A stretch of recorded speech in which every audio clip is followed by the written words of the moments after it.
The Badgers got a commitment today. Let's talk about it. We got Brian Smith on to discuss the latest commitment. Plus, big picture question. Does he think the Badgers can actually compete for a national title? Let's go. You are Locked On Badgers, your daily podcast on the Wisconsin Badgers. Part of the Locked On Podcast Network, your team every day. Hey, what's going on, Badger fans? Welcome to Locked On Badgers, your team every single day. Thank you for making this one of your first listens every day. Today's episode is brought to you by Monopoly Go.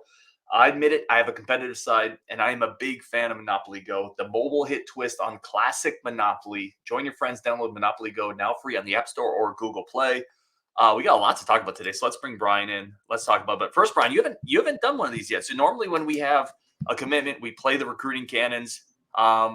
We're going to do that right now. You haven't been a part of this. Fire the recruiting cannons. Another one is headed to Madison on Wisconsin. All right, so let's talk about it. Grant Dean committed today, in-state kid out of Neenah, listed at 6'1", 180, which means he's probably like 5'11" and a half, 180. Exactly. But kind of just a dude who does everything on the field: special teams, running back, safety, covering kicks, blocking field goals. What'd you think of his film? It was really difficult to kind of dilute it down to, okay, he's going to do what for the Badgers? That's always my objective. Where's his starting point? Because this is a kid, like you said, special teams and everything. He'll play multiple roles. His mentality is defense, but he's talented enough to play some running back. But I think just the way he enjoys the penchant for contact and how smart he is in everything he does, catching the ball, chasing passes, chasing running backs. I want him being a safety or somebody that can kind of direct traffic. And I think he'll end up being and every defense calls it something different. Like in Saban's, it's the star position, the nickel hybrid overhang position, because he can cover pretty good. He's fast. But again, he's a blitzer. He's a downhill guy. He'll get down and dirty in the run game, which especially cold weather games, Camp Randall's not real friendly in November. You got to have those kind of guys with that mentality. And the Big Ten's gotten a lot faster too. So he's kind of fitting multiple roles. I would not be surprised if Fickell played him eventually. It will. That's like 3-4 years from now. But starting out, like he'll end up being around 200 pounds by the time he enrolls. He'll be 220 by the time he leaves. This is a kid that'll be a transformational player. Kind of fits what Fickell did when he was at Cincinnati. He had a lot of guys like this that were very athletic, and they just kept getting bigger, and they would move him closer to the line of scrimmage, and then you got more speed. That's how they did it. Yeah, and this is a guy, Wisconsin calls it the dollar, by the way, but you're right. Every school calls it their own kind of version. Money, whatever. Dollar Rover. This is a guy, pretty good track time, 10.8, 100, so somebody who's definitely. That's moving. That's moving. Let me ask you this, because we always talk about different parts of the country, right? Obviously, Wisconsin football is not the level of other parts of the country. This feels like a player with those athletic tools in a different part of the country is probably recruited a little more heavily, probably a bit of a sleeper on the recruiting side. Yeah, if he lived down here where I do in Alabama, or if he lived in Florida where I used to live, or like I scout the Atlanta area, he'd fit in. Yeah, he's a kid that like I could see like Kirby would love this kid at Georgia. And he's the pickiest guy on the planet about defense guys because Kirby played safety at Georgia himself. This guy reminds me kind of like how Kirby played, a little half crocked, and just down at Kirby was actually really good. So there's a lot of different players that kind of fit this mold down south. You don't see as many of them up north, so that's good for the Badgers if they got the one. Can't lose kids like this to Minnesota, to Penn State or Iowa or whatever. Got to keep these kids at home. He reminds you of anybody?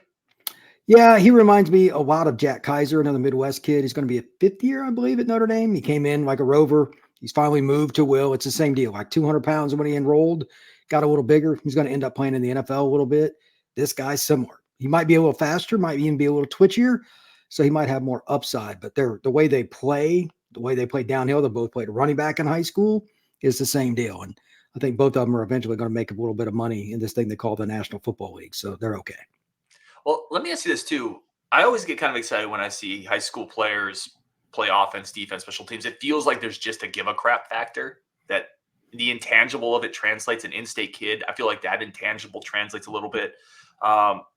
When you're evaluating kids, either at Wisconsin or other schools, are there other schools where you look at it and say the in-state kids just translate a little bit better for this school just because there is a deep-rooted passion for the program, that kind of thing?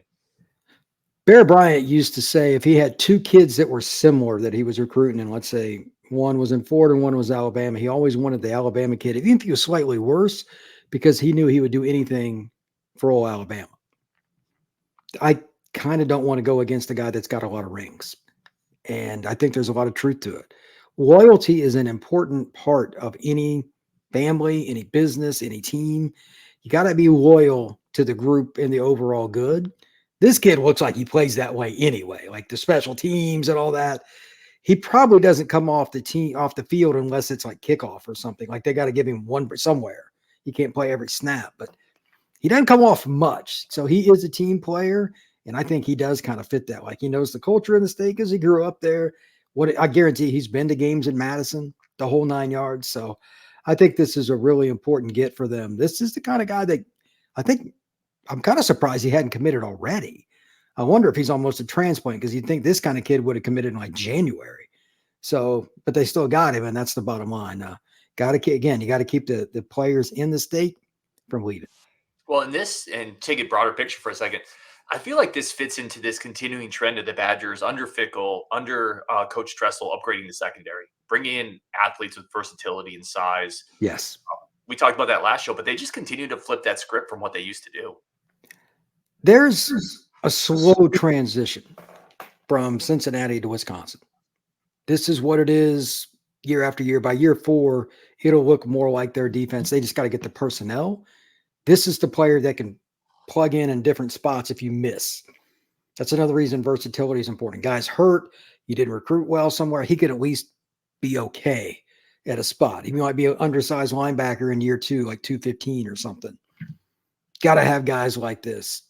And at Cincinnati, they ran so many different looks with 4-3s, 3-3-5, 4-2-5, all that. But the same players would be on the field. You didn't know how the hell they were going to line up. That's what this kid's going to be able to do. This will give Fickell and his staff more chess pieces to move guys around, and they can get after teams even if they're bigger and physical and use speed because they always beat guys to the ball. They go against teams that have real big lines, and they'd be in the backfield. That's what you're eventually going to see, and that's what this kind of recruit makes me think that the plan is still the same pretty much. It's exactly the same kind of blueprint they had at Cincinnati. Love to hear it, which tees up my next question, which we're going to get to after the break, but does Brian think the Badgers legitimately can compete for a national title? I've never actually asked him that point blank. We're going to talk about that next on Locked On Badgers and get his take. But first, a quick break for friends of the show over at Yahoo Finance, our sponsors for the show over at Yahoo Finance. Listen, I've talked about it. This is something I need. I need a platform where I can look at all my accounts, one place, one dashboard, everything's teed up, and I don't have to go searching for passwords or logins or websites because low-key, that's not a strength of mine. Shocker to everybody who's watching, right? That's not my strength. Yahoo Finance puts all of that up there. And for their industry standard, for more than 25 years, Yahoo Finance has been the brand behind every great investor because they are reliable, consistent, and they are incredibly easy to use. They have articles all across the board, opinionated articles about what's going on, what's really going on in the world of finance, in real estate. I just was reading a real estate article on there the other day, 12 things you have to ask your realtor when you sell the house because we're looking at selling our house pretty soon.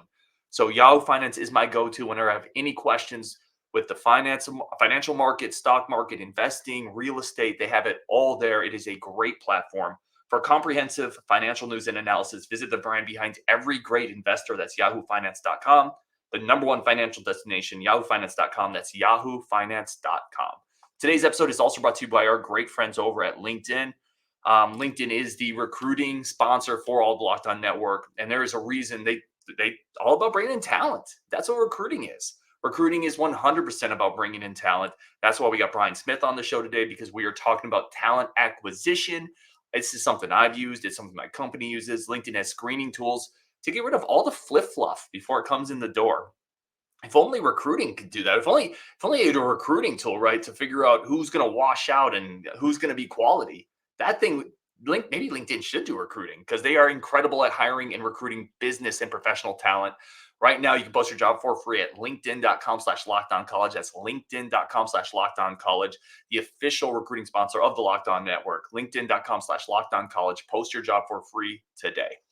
Let's get Brian back on. And again, I'm just going to shotgun this to you, Brian. Do you think the Badgers, not this year, but legitimately can compete for national titles with Luke Fickell under the new kind of playoff landscape? There's a couple ways to look at this. If you'd have asked me before the transfer portal, I'd said no. There are only about 18 to 20 schools based on revenue and history that can win it. Location, which I kill Wisconsin all the time for recruiting. It's not a good spot. They're the obvious names. The 3 Florida schools, Georgia, Alabama, LSU, Notre Dame, Penn State, Michigan, Ohio State, Texas, Texas A&M, Oklahoma, SC, Oregon, and I'm missing a couple, but those are the schools that have the resources and the location for whatever reason to make it work. The way that Wisconsin could do it now, and there's a couple other schools kind of doing it this way. You got to recruit well. You got to find your system, which they've done, and you got to find a messiah. They're not going to out-talent Georgia or Texas in the trenches. This just in. But that doesn't mean you can't have a dominant quarterback and kick the crap out of the team across. Even Iowa eventually could get after what I've seen lately, I don't know if this is true. Oh my God, that offense was so bad. I thought Wisconsin's offense was bad. Go watch Iowa. But you got to have a quarterback that's just a dude. And we'll talk about Locke in a minute. You got to have a guy that can just light it up, even if he's not an NFL guy.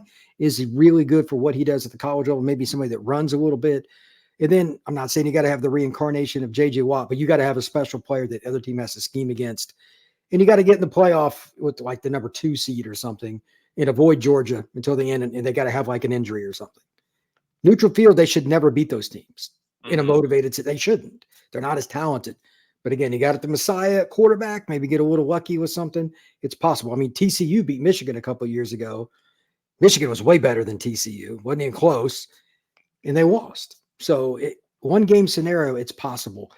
The transfer portal, though, they got to find a way, and this is a political thing. There's no way around it. The state doesn't want to push the athletic program. It's pretty neutral. They got to go all in. Like in Georgia and Alabama and stuff, the football program gets more than anything else.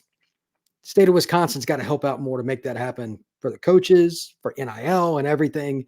It's a dirty word, but if you want to win a title, you got to overspend. That's the other part of it.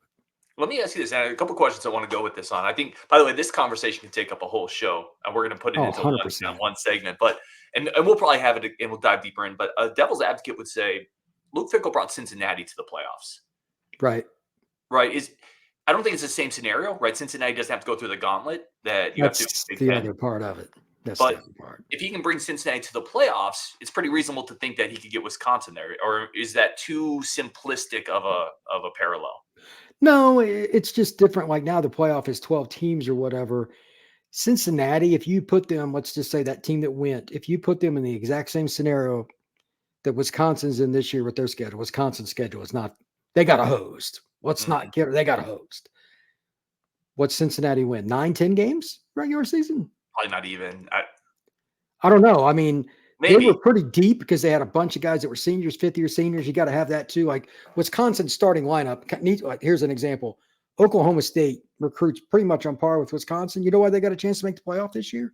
You know how many starters they have coming back? 20. That's a lot. Yeah. And they got a 6th-year quarterback. They're not going to get every game. They're going to be ahead of, they might lead the nation in turnover margin, and they got an NFL running back. That's how Wisconsin has to do it. It would be nice if that quarterback at Okie State was an elite player like you need it to be. You got to have a guy like when Oklahoma State almost went to the title game the year LSU and Alabama played the rematch or whatever. They were close. They had a really good quarterback, got drafted. You got to have a special player and the 5th-year senior. It can't be one or the other, both. So it's possible. But Fickell's not an idiot. He's not at Ohio State anymore. When he picked up the phone to call a recruit in Ohio, the answer was yes. It's just, it's just an easier job by a landslide. So red shirt, take the right kind of kids, play with 22 and 23-year-olds, you got a chance. That's just the way it is. So I don't think Wisconsin's out of the race. But again, there are about 18 schools. Clemson was another one I forgot to mention. That it's easier at those places. If you're going to beat them in a playoff scenario, you need a dude at QB and you need a special player like JJ on defense. So there you go. Well, let me ask you this too. How big of a factor do you think home field in the playoffs could be for a northern school, right? If you can get right? I had this conversation with a buddy of mine the other day. I won't go into specifics, but we were talking about it. It doesn't matter let's say the game is played in Nashville. Nashville in December is not fun. Like that's Vanderbilt's not going to be in it, but that's just kind of like a midpoint in the country. It's 40 degrees sometimes in December. If a Florida school has to play, even in Georgia, like Miami has to play at home every game to the play, they have no chance. So it depends on the team. Like if Wisconsin hosts a game, let's say they played Georgia one year, Georgia was a little down, barely made it in, had an injury or something. If they got to go up there, it's going to be a problem. Not as bad like Miami. It's a disaster. Those kids cannot play. They can't do it. They will not. They will choke. But even some of these teams like Alabama, Auburn, etc., they don't understand what true cold. They have no idea. That matters, and that's going to be something. I'm going to guarantee you there'll be a game. I don't know how it's going to play out this year. There's going to be a team that plays a playoff game, and it's going to be snowing sideways, and they're going to beat the you-know-what out of somebody because of the weather, and it's going to be like an equal if you just put them on a warm weather neutral field. It's a field goal game, but it's going to be 28-3. There's going to be bitching and moaning. We got to move everything to domes. It's coming. And schools like Wisconsin are going to flip them the bird. Yeah.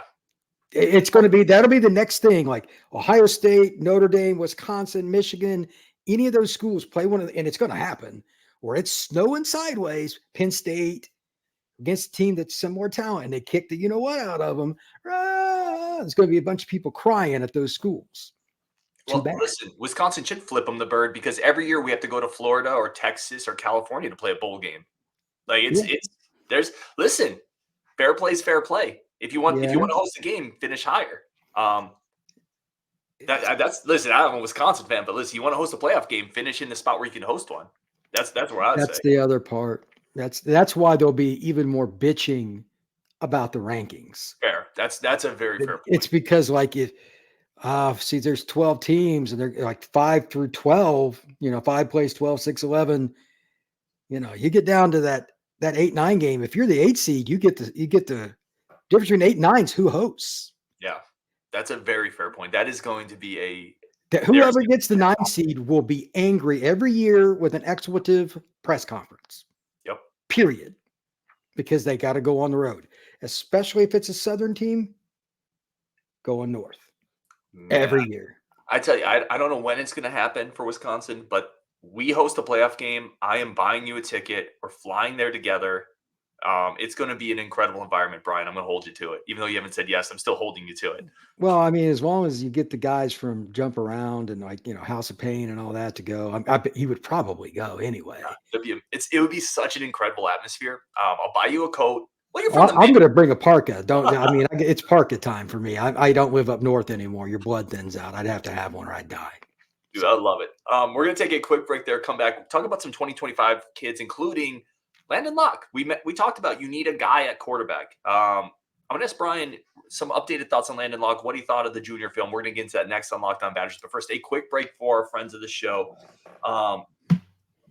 Listen. I've talked about it. At times I can be a kind of a competitive guy. For those who follow this show, they know I'm not a very good cook. I once bombed a cookout because I put sugar in burgers without realizing you're not supposed to put sugar in burgers.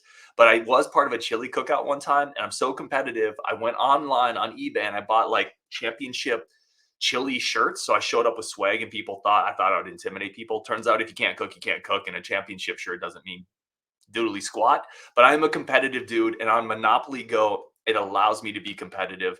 Monopoly Go is just like classic Monopoly, except with a mobile phone, with a twist. You can play all sorts of people. You can team up with your friends. You can rob their vaults. It is incredible.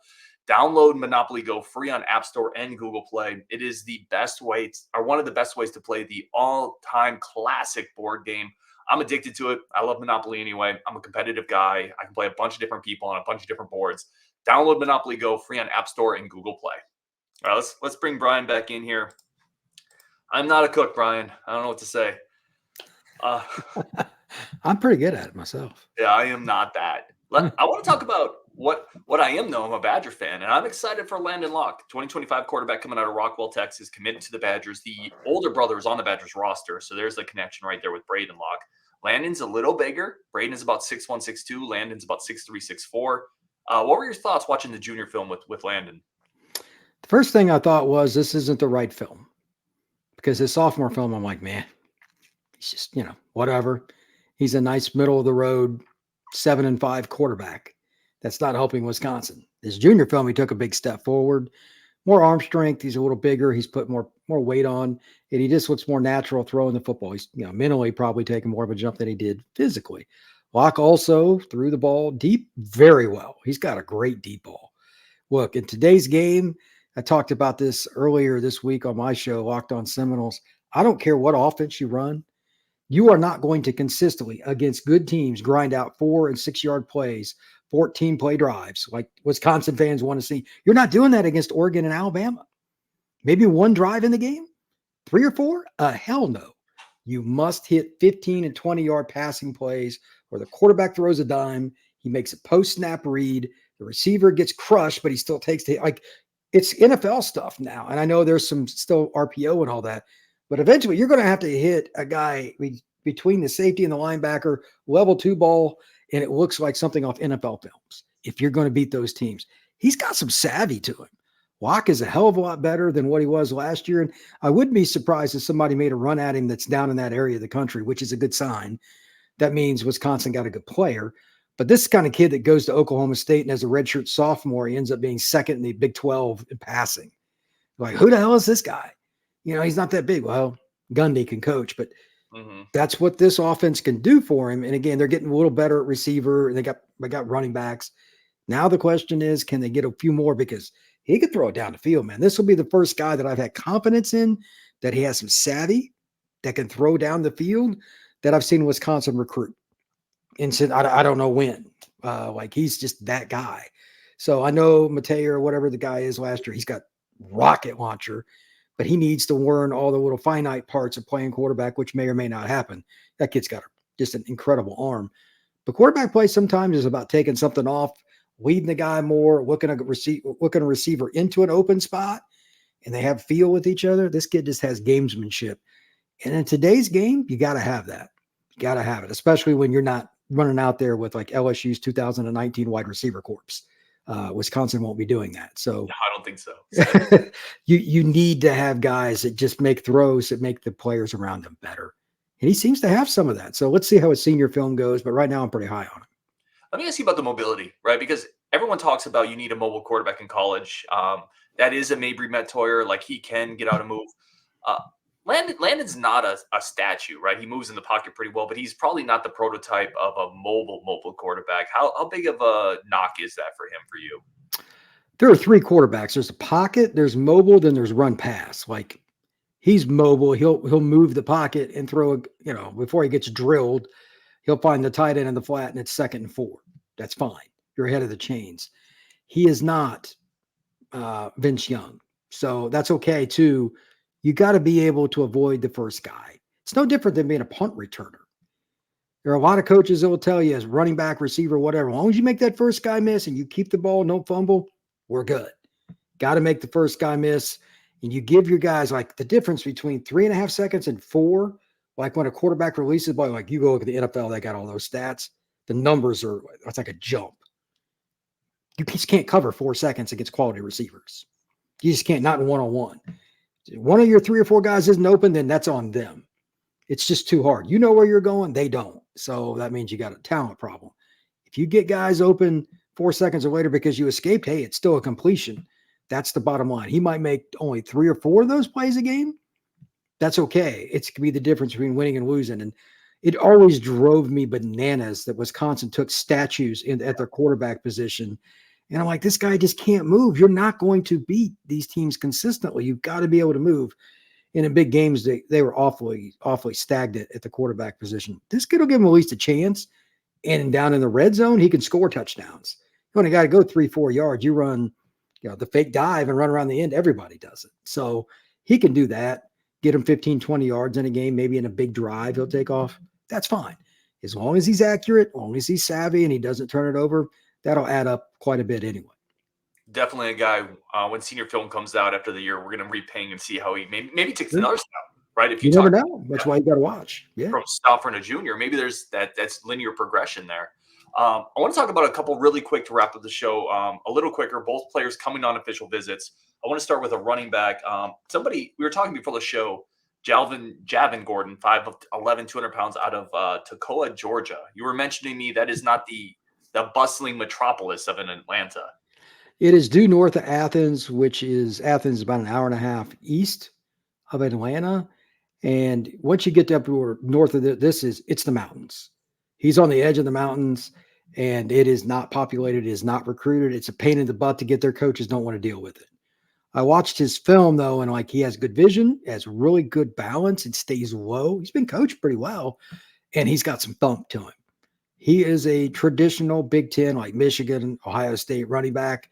Wisconsin's had some guys like this, maybe not an NFL guy, but he's at least somebody that can start at the Power 5 level, and we'll see where it goes from there. I'd like to see a little more speed in the open field, but he ain't slow, and he's going to come in with a college-ready body. I think he could play pretty early. If he played in the greater Atlanta area, he'd have a lot more offers. Yeah, I like the point about the balance. He really runs through a Oh, lot of yeah. doesn't slip up. Davion Chandler, a receiver out of Indianapolis, about 6'1", 170, pretty bursty player. What were your thoughts on Chandler? First off, he's at Lawrence North, which is a famous high school. I'm from Indiana. That program is one of the top 5 schools in the country athletically, or in the state. Basketball in particular, I've had a bunch of state titles and stuff. That's a school that always has kids that can run. Track kids, basketball kids, point guards, whatever. That's that school. As soon as I saw Lawrence North, I'm like, okay, I already know what's coming here. And he can make guys miss. This is a kid that if you wanted could play slot, could play outside.